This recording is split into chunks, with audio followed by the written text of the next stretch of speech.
ఈరోజు అన్న కొంచెం ఎన్నుకున్న వాళ్ళు కూడా కొంచెం రండే, దయచేసి ఒక 10 నిమిషాలు ఎండగా నిలబడితే మనదేం కాదు. మన కోసం చాలామంది వాళ్ళ జీవితాలు త్యాగం చేసి మన జాతుల కోసం, మన జాతులకు జరిగే అన్యాయం కోసం, మనం సాధించుకునే రాజ్యాధికారం కోసం ఎంతోమంది శ్రమిస్తున్నారు. ఒక 10 నిమిషాలు ఎండలో నిలబడితే మనకేం కాదు.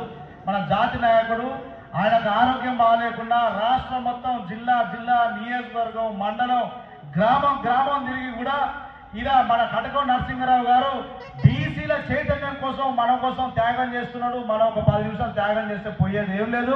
బానిస సంఖ్యలు తప్ప మనం కోరుకునే రాజ్యాధికారం సాధించడం తప్ప.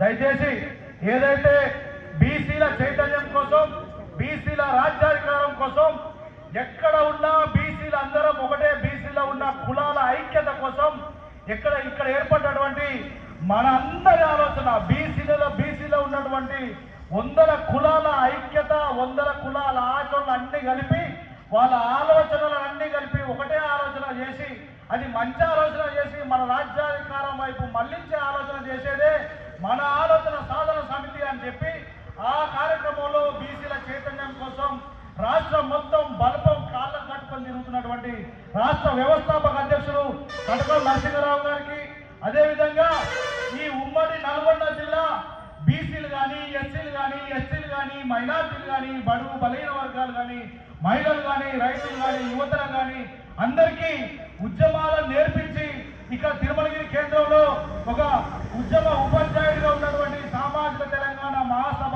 రాష్ట్ర కన్వీనర్ కొత్తగడ్డ మల్లన్న గారికి, అదేవిధంగా ఇక్కడికి వచ్చినటువంటి నా రక్త బంధువులైనటువంటి నా బీసీ సోదరులందరికీ, అన్నదమ్ములందరికీ, అన్నలందరికీ పేరు పేరున ఉద్యమాభివందనాలు తెలియజేసుకుంటూ ఒకటే ఒక అంశం, ఈ రోజు ఇక్కడ జెండావిష్కరణ చేసుకుంటామనంటే అందరికీ చైతన్యం ఉంది. దయచేసి మనకు పార్టీల జెండాలు ఏదైనా ఉండని, కానీ మన మీద ఉండాల్సింది బీసీల జెండా. కులాలు అది గౌడు కానీ, యాదవ్ కానీ, కుమ్మరి కానీ, కమ్మరి కానీ, చాకలి కానీ, మంగలి కానీ, అదేవిధంగా ఒడ్డరి కానీ, వడ్రంగి కానీ, ఏదైనా కానీ మనం అందరం బీసీ అని తెచ్చుకోవాలి. బీసీ వాదంగా అవతల ఎవరు నిలబడ్డా బీసీ ఓటు మనం వేసుకోవాలి, మన రాజ్యాధికారం మనం సాధించుకోవాలి. ఇప్పుడున్న బర్నింగ్ ఇష్యూ ఏంటంటే 42% రిజర్వేషన్. అయ్యా బీసీలకు 42% రిజర్వేషన్ కావాలంటే బీజేపీకి ఇష్టం లేదు, కాంగ్రెస్ అసలే ఇష్టం లేదు. ఎందుకు అంటే చెప్తున్నా, నేను ఇక్కడ అసెంబ్లీలో తీర్మానం చేస్తానో, ఆర్డినెన్స్ చేస్తానో రిజర్వేషన్ రాదు. ఢిల్లీలో ధర్నా చేస్తానో, రాష్ట్రపతిని కలిసినా కూడా రిజర్వేషన్ రాదు.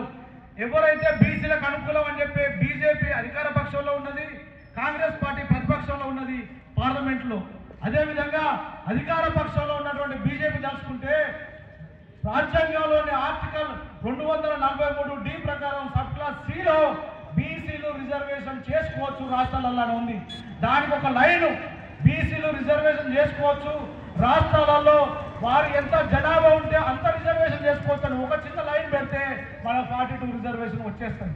అదేవిధంగా 9th షెడ్యూల్లో ఇప్పటికి 300 సవరణలు జరిగినాయి. ఇంకొక సవరణ జరిగే నష్టమేం లేదు. అది అధికార పక్షం జరుగుతుంటే బీసీలు ఎంతమంది ఉంటే అంతమందికి రిజర్వేషన్ కల్పించవచ్చు. అది కూడా అధికార పక్షం తలుచుకుంటే చేయొచ్చు.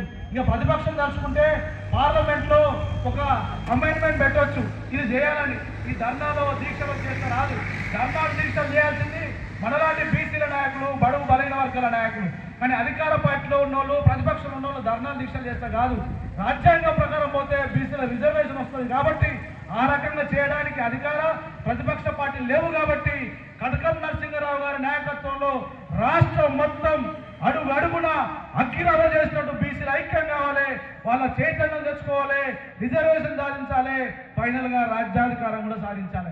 ఎందుకు బీసీ రాజ్యాధికారం తెలంగాణలో సాధించాలంటే తెలంగాణలో ఉన్నటువంటి ఏ ఉద్యమమైనా తీసుకోండి, అది ముల్కీ నాన్ ముల్కీ కావచ్చు, సాయుధ రైతాంగ పోరాటం కావచ్చు, అదేవిధంగా రజాకార్ల పోరాటం కావచ్చు, తెలంగాణ తొలిదేశం మలదేశం కావచ్చు, ఏ పోరాటం అయినా బీసీల నాయకత్వంలో తెలంగాణ ఉద్యమాలు నడిచినాయి.